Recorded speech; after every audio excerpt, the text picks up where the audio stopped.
Parents of Reddit. What is something your child has done that you can never forgive them for? Story 1. My stepson came into my life when he was 12. He had a younger brother that was 6 at the time. Also, my stepson, younger brother, was relatively normal, but older stepson was having a lot of trouble in school. Got in trouble all the time. Older stepson is in counseling because of his behavior. He's cutting himself in school. There's a suicide attempt. I'm devoting lots of time to trying to help him, trying to fix his life. He's incredibly intelligent and thoughtful. In the middle of this all, we find he has tens of thousands of pictures of child on his computer, and it only looked at a small sampling, but it was the prepubescent kind. We delete them, consult a lawyer, bring it up in counseling, lock the computer down, install monitoring software. Stepson figures out how to get around everything, is clearly addicted to child pornography. He's 15, nearly 16. He brings home his 14-year-old girlfriend's underwear. I take them away. His therapy program specifically forbade this. See comment for details. He comes at me with a knife. Police are called, but he's smart and knows I'll work them. We find a treatment program to deal with child pornography addiction. Go to counseling once a week and group counseling once a week. Part of this program is admitting your wrongs. You have to come out and admit it in front of the group. He drops a bombshell. He's been molesting his younger brother since he was 6 or 7, and he forcibly raped his now ex-girlfriend. The DA won't press charges because there's no proof, so we have to do this all voluntarily. We have to ask the state to please take him and give him services. If we don't, the state will take his younger brother and place him in protective care. It's a pretty traumatic process. He's removed from the home and placed in a day treatment program by social services, but only after several awkward months. In the meantime, his younger brother is having issues. He throws tantrums all the time, has to be restrained at home. We learn how to restrain our kid to prevent him from hurting himself. Treatment does not go well. He hates the program, hates the restrictions on his life. He's much smarter than the other kids in the program, so he becomes sort of a ringleader. He's labeled high risk and a potential psychopath. Eventually, he's about to turn 18, and the state is going to end their custody over him since he's a voluntary case. He has to figure out what to do, or he'll be homeless, as he can't come back to living with us. He asks if we could just kick his younger brother out of the home and make him go live in state care, so he can come live at home. I forgave him for most of it, but I'll never be able to forgive him for that moment where he was absolutely remorseless, where he asked if he could just take the place of his victim because the path he had chosen made his life harder. He knew very well what he was asking. He was never sorry for his actions. There's never been any evidence that the older brother was abused. Epilogue. This all ended several years ago. Older brother is now working and has stable housing, but we don't really keep in touch. Younger brother currently lives with me and is doing well. His mom and I are no longer together, and we were never married. Stepson is just the only word I know to describe my relationship with the two brothers. Thanks for all your replies and encouragement. I have to go to work, so I can't respond anymore today. Story 2. When I was a kid, I was playing outside and took a rock from the driveway and carved "I love you, Mom" in huge letters across the side of my mom's brand new Camaro. She cried her dad because she didn't know what she should do. How could she punish me for saying I love her? My mom usually explodes when she wants to, but this one time she had to keep it all in. She still says she wants to beat my. Because of that, guys, y'all double my karma. That's sweet of y'all. Story 3. Not a parent, but my mom told me she would never forgive me for selling a coin collection we worked on together when I was younger. I was in the middle of a drug addiction and would have sold anything for money. I feel terrible about it still. Story 4. This is my second one. My grandmother gave me her coin collection before she died. Every silver dollar, half, quarter, dime, nickel, and penny form every year since 1885. Also, most mints as well. Every silver certificate, every bill, everything except 50s and 100s. This was her masterpiece and her pride and joy. My stepson took the entire collection and spent it at face value. Took it from a safe box that I never opened. I only found out it was him because I went through his room, and when I picked up his shorts, he obviously had a ton of coins in the pocket. Reached in, pocket was full of just pennies. A closer look, of course they were steel pennies, wheat pennies, etc. Story 5. I'm not a parent, but I did something that my mother will never forgive me for. Before I begin, you need to know some information about my mom. My mom's Catholic. She's been going to church every Sunday since she was 5. She believes that a man and a woman shouldn't have until after marriage. Me and my high school girlfriend were hanging out after school at my house. As usual, things started getting hot and heavy, and we started making out. Clothes were coming off, and at the time I finally thought I was going to lose my virginity. I had been with this girl for 3 years, and I had never gotten or had with her. I had seen her naked and fondled her breasts, but that's as far as we had gone. Mid-make-out, my girlfriend just stops and asked me if I wanted to. Obviously, I said yes. I was finally getting my sucked, and it felt great. I was loving every moment of it until my mom walked in. Instead of knocking on my room door like she usually did before entering, she just opened the door. I don't know what a mother's reaction should be in this type of situation, but she started yelling at my girlfriend. When I say yelling, I mean I heard her say words that I never heard her say before. She called my girlfriend and said that God would us both to for our act of sin. My girlfriend at this point is in tears, and she's scrambling to get on her clothes, and pretty sure she left my house without her bra because she was in such a panic. My mom didn't speak to me for a month after that. She didn't ask me how my day was at school. She didn't speak to me during dinner, and she didn't even ask me to go to church on Sunday with her anymore. She used to go every Sunday, but I always said no. That's the angriest I have ever seen my mom, and we have never spoken about it. When she finally did talk to me, she said if I wanted her to ever speak with me again that I had to go to confession and confess my sins. I told her I would go, but I ended up going to Denny's and ordering their lumberjack Grand Slam instead. She thinks I went to confession, though. Also, every time my girlfriend came over after the incident, my mom would leave the house. I don't know where she went, but she couldn't be in the same vicinity as her. Worst part of it all was my girlfriend didn't attempt to give me another for a year because she was so scared of my mother walking in on us. TLDR, my mom walked in on my girlfriend, giving me my first, told me that I was going for my sins, and we have never spoken about it since. Story 6, my father never forgave me for abandoning my engineering childhood aspirations and going into film. Guys, I'm not Asian, I'm black. Never mind, it seems there are a lot of us who went through this if you're planning on dropping your STEM course to go into something as volatile as the film industry. Don't get the STEM job and pay your bills. Use the STEM job to fund your film hobby. Life is not a bed of roses. It's filled with spiked dicks all willing to you every which way. Story 7, my 9-month-old refuses to let me have dem boobies back. Greedy little. Edit words. Edita pic of the greedy little. Edit the rest of us. The redhead runs. Story 8, I don't know if this story is true, but I'm not proud of my son is one of the most harrowing stories I have ever read related to this. Story 9, my best friend was disowned by his parents for coming out as transgender and not a parent, but I think the only thing that would cause me to cut my kids off like that would be a serious crime like murder. Story 10, well, this will be an interesting one. For the record, I am the son in question. I remember the day when I told my mother that my 17-year-old girlfriend was pregnant. Something changed in my mother, and it definitely was not for the better. I knew I had up, but didn't truly understand the struggle like my mother did. You see, my mother had me when she was 17 also. She had scholarships to go to art school and potentially make something of herself. She ended up taking care of me instead. I remember my mother looking at me and saying, "You're stupid if you choose to take care of that child." We got into a fight over it. I felt that since I was that got my girlfriend knocked up, I should be the one to take care of it. I had computer repair skills and a knack for working hard. Finding work wouldn't be that hard, would it? Fast forward a few years and I can understand just exactly what she meant. Please note I do love my children every single day and wouldn't trade them for anything. I spent those years watching as all my friends grow further away from me. Most got distant and didn't want to talk to a guy who had 2 jobs and a kid. I was a buzzkill for most of them. I struggled and pushed through everything that I had to take care of her. I honestly wasn't sure if I was going to make it for a while. 2 jobs making minimum wage isn't enough to afford daycare and a 1-bedroom apartment here in Iowa. I feel I lost a portion of my sanity through those times. I spent most of it wondering what life would be like if I gave her up for adoption and had done what my mother suggested. Would I be happier? I would have graduated and have a job, making significantly more money than I do now. I did eventually prosper, but my mother and I have never been the same. She lost custody of me when she was younger because she couldn't keep up. She was definitely proud of me when I received my degree and got a real job. It took 6 years to do what would have taken 2.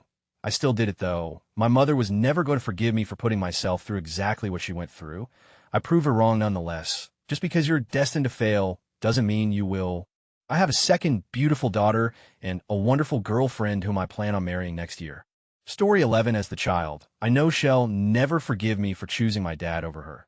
She's diagnosed with antisocial personality disorder, aka psychopath, and it became unbearable to live with her to the point where I wanted to kill myself. She knows this all but doesn't accept it.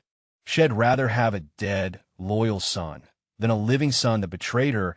Edit, thank you all for teaching me and giving me some other insight into the disorder. Story 12, some background. My son was a great kid as a child, but at about 11 or 12, he started to really change. In 5th grade, the school told them to draw pictures of what they did over the summer.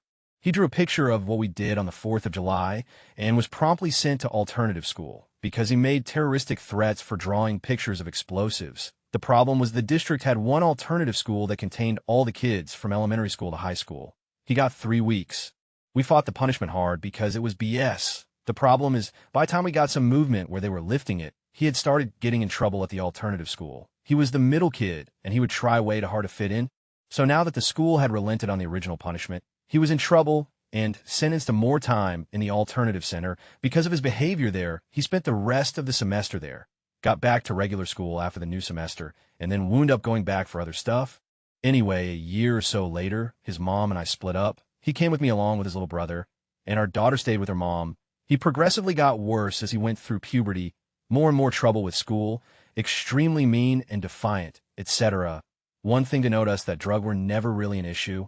The couple of times he got in trouble for saying he did drugs, I took him for tests, and they came up negative. This happened about 4 times. He would lie to get in trouble. I'm not saying he never did them, but there was never any solid evidence he did. Moved forward about 2 years, and he's 15, a month away from his 16th birthday. We had been camping, and when we got home, he immediately sat down a PlaySbox. I told him we needed to get things sorted out and that he could play afterwards. In about 30 minutes, he got super pissed, stomped his room, and slammed the door and locked it. I brought in another load or two, and after about 5 minutes, I went to talk to him. His door was locked, so after trying to get him to answer me through the door, I went and got a key. He did this a lot. I replaced the doorknob with one that had a key, so I could get in when he did, and walked in to see my son had hung himself. I yelled for my GF at the time to call 911 and started trying to pull him down. I had to hold his body against the wall with mine so I could untie him. I laid him down and started CPR. After a few cycles, I got a very thready pulse, and he started agonal breathing. So I stopped and monitored the pulse, and it faded again. So I started CPR again. This happened for a few cycles before the ambulance arrived. They induced a coma, and he made it through this ordeal, but it was a huge loss. He is diagnosed with an anoxic TBI, which knocked a lot of his intelligence off. The recovery was slow, and he spent 6 weeks in rehab. For the first year, he was very sweet again. He made it back to high school, and then it got 1000x worse than ever. He started getting very inappropriate as well as having violent outbursts. One day, he didn't come home from school. I panicked, and after calling the cops to report him lost, we found out he had been taken to jail. The cops nor school ever notified me they were doing it. Turns out, the school resource officer at the middle school where my youngest son was going called it in. He had hit his little brother at the bus stop and blackened his eye. Bam. He is in jail for domestic violence. The state had these charges, so there was nothing I could do. He was not allowed to be around his brother unsupervised. So by extension, he can't live with me anymore. He moves to his mom's house and in jail again 6 weeks later for hitting both of them. So now you have a 16, almost 17-year-old kid with a TBI that the state will not allow to live with any of his siblings. My mother and father, who was on dialysis at the time, said that they could handle him. So they took him in. They had helped out a lot when he was in rehab and stuff, and he never got upset with them. So we agreed. Everything was fine for about 7 months until Christmas came along. They took him to my brother's about the middle of the week. I was to meet them there on the weekend. I drive down and walk into all breaking loose. Apparently, he had exposed himself to a cousin and got confrontational when confronted with it. My mother tried to intervene, and he shoved her, and she fell. That made the 3rd domestic violence charge on him, and this one against the elderly, along with an indecency charge. The way it worked in the county, though, is that they could not take him in until after investigation took place. This made no sense to me. But whatever. Anyway, I had to load him up and drive him 4 hours back home and miss Christmas with my family. He wound up with a 3-year sentence over all of this and served 18 months of it. Right now, he's out of jail and has his own place. It's a small RV, but it is his. I haven't seen him in maybe 3 months and have only talked to him once on the phone. I was 4 miles from him over Thanksgiving and came very close to going by and seeing him, but I didn't. So the part one can't forgive. For one, my father, who I was very close to, passed away the next summer. Because of my son, I missed the last Christmas with him. More than that, though, I will never, ever forgive him for the thoughts I've had throughout all of this. A parent should never, ever, ever have to wonder if they did the right thing by saving his life. I hate that I have wondered how the last 6 years might have been had he died that day. Edit, I only mentioned the events that led up to my resentment of him. There was a lot more going on that are examples of his behavior. He was in intensive therapy for a long time before he attempted suicide. He was actually hospitalized several times and was in a residential system. The best we can determine is that he was having seizures in his frontal lobe. This caused him to have issues with impulse control. He was medicated for this and was actively taking it when he made the attempt. I have looked through some of the paperwork from when he was in jail, and there are some signs that he may be suffering from schizophrenia. But because of his age, I can't get any info that he isn't willing to provide. Story 13, my little rat kid made a wish on his birthday that I couldn't lie, and after that it was impossible for me to do it. Screwed my career as a lawyer, and I couldn't find another job after getting fired from my law firm. So now I am packing groceries at the supermarket. and have had to sell my house. My wife left me when I became poor, and my life is just utter now. Thanks, son. Story 14. This story is kind of the opposite of the question. My mother forgave me for something I never thought she would. This was a few years ago. I lost my job and was going broke quickly. I needed money for rent and bills, and I really had nowhere to turn. One day, I just panicked and committed an armed robbery to get a few bucks. I figured that if I wasn't caught immediately, I would get away with it. 5 days later, the police are at my door. They take me to the station and charge me with robbery. I deny everything, but all I could think of was that the next few years would be in prison. I had only spent 5 days in jail previously for a DUI to this event. When they booked me, finally, they told me I could make one phone call. The only number I knew was my mother's. It's been the same since I was a kid. I turned the call down. I was too embarrassed. A few days later, I had to go to medical for a physical. The nurse asks if anyone knows I'm in jail. I don't know why I told her, but I mentioned that I chickened out of calling my mom. She points to a phone in the office and tells her I can call her now. I just remember the phone ringing and hoping to God she wasn't home. But I expected her to disown me, but she just seemed more concerned about my safety and if I needed anything. She said she would be proud of me no matter what I did. The next day, the jail tells me I have a visitor. I walk in, and there's my mom. She starts crying and just smiles. She tells me that she's happy to see me and that she put 100 on my books so I could buy some supplies because she knows no one else would do it for me. My mother visited me once a month for 2 years. I received cards weekly, and even when I told her to stop sending money, I would get a random 50. I guess the point is she never gave up on me. My mother and I talk all the time. More than before, I still get cards about once a month with a note inside reminding me how proud she is of me. Edit lots of love and questions. I was stupid, and it's over. You can only kill a man once. So yeah, I had my run. I paid hard. I never got off easy. I can't give a good reason why I did it. I'm doing everything in my power to correct my errors. And if you can't accept, then avoid my path of what I did, and be true to thine self. Story 15. Screw throwaways. Hey, race my story. I'm stepfather to my wife's 3 kids, a son and 2 daughters. The younger 2 are great kids, but the oldest daughter has always had a knack for choosing the wrong thing to do in situations.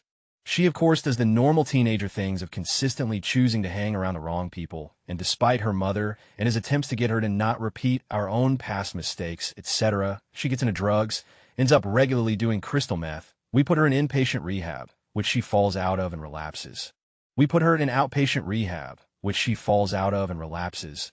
Insurance has covered all they will, so we try having her join Narcotics Anonymous for a while, and she again relapses. When she realizes we're going to find out, she crosses the final line. She robbed us blind while we were both at work, and took off with the guy she was hooking up with. I could have even gotten over the material things. Stuff is stuff. But she went farther than just cleaning out the house. She stole my wife's identity and cleaned out her bank account. We were very much living check to check at the time, and bills were not all perfectly on time. This was catastrophic to our finances. Insurance fought the claim, as it was a family member who lived in the residence and had permission to use things we also were not great at documenting possessions, so they were really fighting the things we claimed. In the end, we dropped the entire claim out of frustration and replaced essential things slowly out of our own pocket, but we only ever replaced about 25 of the items. Bills got dangerously behind, having to beg and borrow from family to keep the lights on. Wife took a very hard emotional hit from her daughter doing this and blamed herself despite my assurances that she raised her well and she chose to go down this path on her own. Wife ended up sinking into a depression and lost her job due to calling in too much. I've managed by a small miracle to keep things afloat with the help of family and serious overtime. Wife managed to get another job, paying less, but still something. We got into an untenable position even with her new job, and we're losing the house. We managed to find another place that was smaller, but a few hundred less in rent, as well as less in utilities as it was newer construction. Daughter was arrested and sent to a local jail pending identity theft charges. Stress was high as wife and daughter try to work things out. Wife develops medical issues, and she has to cease working. Turns out the last 2 years of stress really took a toll, and it appears after some significant testing that she has MS, and it's getting worse quickly unless she takes steps to reduce her stress. Eventually, we dropped the identity theft charges with the stipulation on my end that she never, ever live with us again for any reason. Daughter moves to another city a couple of hours away, keeps in sparse contact, visits maybe once or twice on her way in and out of town for concerts. She seems to have finally cleaned up, but is too broke to help us at all. Wife, in the meantime, can't get disability, yet due to her social being royally screwed up due to the identity theft, I get a second job and work 70 to 80-hour weeks to pay the bills. We downsize a lot.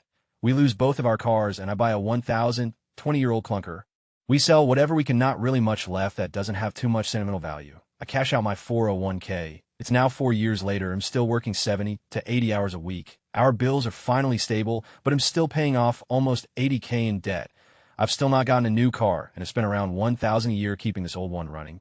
It will be nearly 2020 before I have clawed my way out of this hole. No, I can never forgive her for this. Edit Holy, my inbox is absolutely exploding right now. I'm extremely humbled by the outpouring of support. I really just tossed this out on my lunch break as a kind of cathartic release. I never thought I'd get such an overwhelming response. Edit 2, a lot of people have had follow-up inquiries, and I haven't been able to keep up with them all, so let me add a bit more of this story. The kids at the time were in their late 20s, so they're all living on their own now. However, 2 years ago, the daughter I focus on in the story did get pregnant. Wife and I both agreed she would not be a fit mother, and quite frankly, the kid was at high risk of not making it to term with her drug use. So, after some discussion and consultation with our supportive family, we agreed to adopt the baby since my wife had a full hysterectomy before we had met and really regretted not having a child with me. The adoption was finally finalized this September, and she just turned 2 this last Saturday. I'm sure that some of you are probably considering me clinically insane for taking this last step, even after everything else. But I assure you this part has in fact worked out for the best. My wife having to care for a child again is pulling her out of the depression this put her in, and I absolutely and unequivocally love this child and live every day to make her life better, for her alone, and the extra time I might spend with her with your help. Eve agreed to the public demand such PMs for the following. Crowdfunding link, as demanded. I have to stress that I can pay my essential bills. Others out there may be in more need of assistance, but any dollars received will directly reduce my hours worked at night and give me more time with her, for which I will be ever grateful. Obligatory kid picture. This thread is beyond phenomenal birth control. Story 16, don't have kids yet, but I can share something that I did that my parents have never forgiven me for. I won't even use a throwaway. I got my parents in trouble with the police and child services when I was 7. About 20 years ago, give or take, I was in the 4th grade, living in a medium-sized town in New Jersey. I am a first-generation Chinese American. Both my parents are from Hong Kong and moved to the States in their teens. I was a super hyper kid. Both my parents worked in NYC and came home late. They didn't have the time to take me to Pee Wee soccer or Pop Warner football. So I was always the disruptive kid in class, as school was my only real outlet for socialization. To all the kids who grew up with their parents throwing around a football or a baseball, Thanksgiving dinners, Christmas presents. Yeah, I wished I had parents like yours. Anyway, my parents are both very traditional immigrant Chinese people. So when I was bad, my parents used to discipline me. I didn't know any different at the time. My father used to use this bamboo stick or the handle of a feather duster to do it. I just thought that everyone went through the same thing. Well, one day at school, a teacher got wind of it. I don't remember how exactly. Maybe they saw a bruise. Maybe I mentioned something. Maybe I wanted the attention. It's all a fuzzy blur, but very quickly, word went from my teacher to nurse, from nurse to principal. From principal onward, you get the point. It got ugly fast. Phone calls were made. And that night, detectives were at my house. My parents knew something was up because they started getting phone calls. When my mom got home from work, I remember she said, "Hey, Wap," instead of my normal name of Wapun. She had never called me that in my life. I knew I up. It was bad, very bad. I tried explaining that my dad never hit me cause he was angry or enraged. But it was just the way he did things. I guess that lessened what punishments would have come their way. Eventually, things started to clear out. We're lucky, I guess. We had to go through family counseling. My parents never forgave me for that. From that till now, I've been treated as a second-class citizen till the time I left the house and went to college. I would get the 1-ply toilet paper while everyone else got the 2-ply. So to speak, I had a kid sister whom they babied and gave the world to and celebrated. Growing up, I felt more like a financial liability to my parents rather than their flesh and blood. I became an angry teenager who listened to a lot of Rage Against the Machine and Papa Roach at the time. I cringe at Papa Roach as I type this. I can empathize with both sides, though. To my parents, I was their pride and joy, who inexplicably and suddenly became for them this source of terrible shame and remorse. I guess for a proud traditional Chinese man, I hurt him very much in a world where Chinese men are taught to be bulletproof emotionally. On the other hand, I think, dude, this is America. This isn't the same place as where you came from. For many years, I've tried to repair my relationship with my parents. Maybe I up a little too. It taught me that the world isn't perfect, and maybe that's okay. I have some serious fears, though, about me being a shitty dad as a result of all of these things. I hope not. For what it's worth, though, I think I'm stronger for it. I don't harbor any ill feelings anymore, despite how awful it must have been for all of us through those years. I hope that one day they will forgive me, because I know I have forgiven them. Edit, since a lot of people are PM me asking me this. Here are some clarifications. A general thank you to everyone who responded. I think you've all got some really valid, logical thoughts about raising children. Many of these values are the same values I hope to raise my own kids with one day. I think now that so much time has passed, I'm able to understand some of the circumstances that led to these events. I think the guilt that I carried for many of these years is because, to me, I tore the family apart. That kind of shame, albeit externally placed, is a heavy, heavy burden in Chinese culture. I remember pre-7-year-old me to be jolly and merry with my pops. We were playful. I was the manifestation of hope for a better life. My parents really didn't know what they were doing, that they didn't invest in integrating with the community. They were just trying to make ends meet, I guess. I mean, my dad worked hard, 7 days a week. So I guess he was trying to raise me the best way he could. I think what made it so hard for us as a family was that I really hurt him deep. To him, I had exposed his squishy, vulnerable heart and burned him the worst way in his eyes. I guess he shut down. I guess he made it so I could never hurt him that way ever again. I was angry with the world. I felt that I was dealt a hand. I was torn between two very opposing cultures. I felt 100 American and yet at the same time 100 Chinese. I eventually got over it, embraced who I am. College definitely helped. I later majored in sociology and wrote my senior thesis around different kinds of Asians in the tri-state area.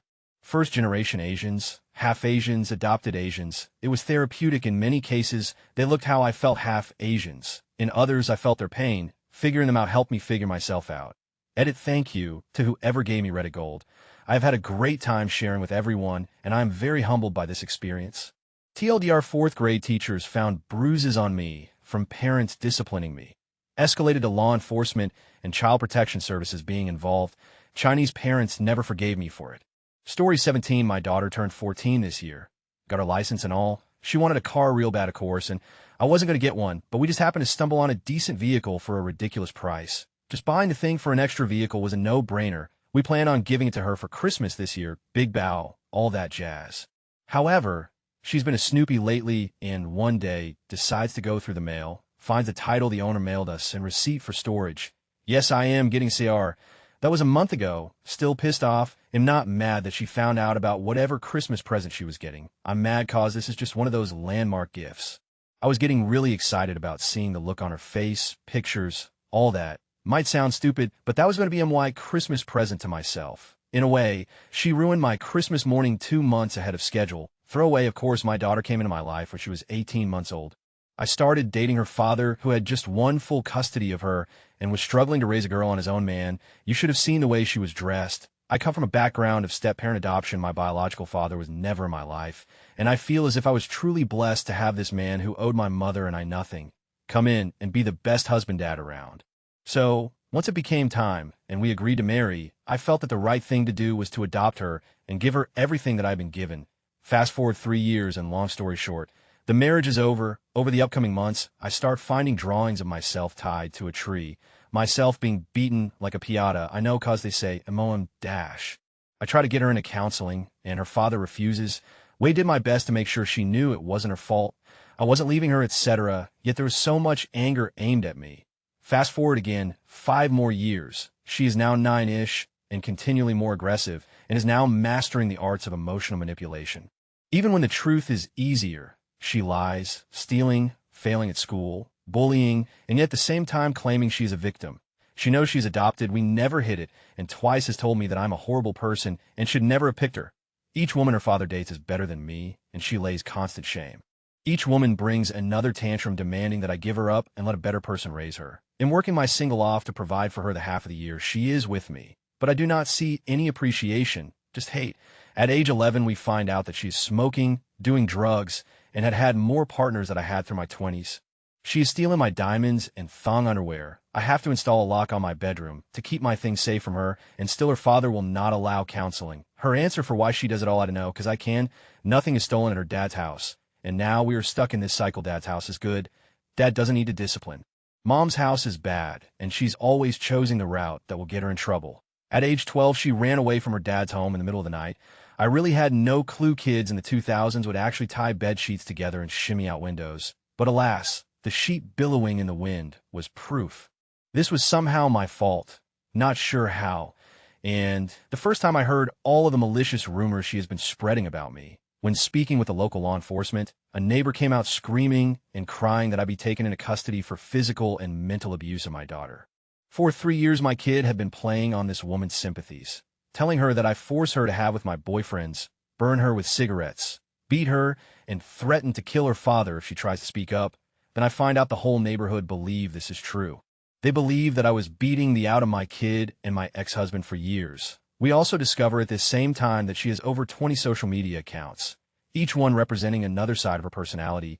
One, she was a gang member, toting guns to school and beating others. One, she was a rape victim, reaching out to persons on chat to build her back up. Another, she was a blasphemous, angry teen who beat the out of her mother. The only common theme across her stories was the horrible mother she had to endure. A week later, she was admitted to the psychiatric children's ward due to an incident at school. There they blanket diagnosed her with depression, suicidal ideation, and oppositional defiant disorder. This was also the first and only time that she blamed her father for everything and begged to live with me with no visits to her father. And because I knew she needed the help, I agreed for the short term, take FMLA, and work to get her better. For 3 months, we lived with no separation.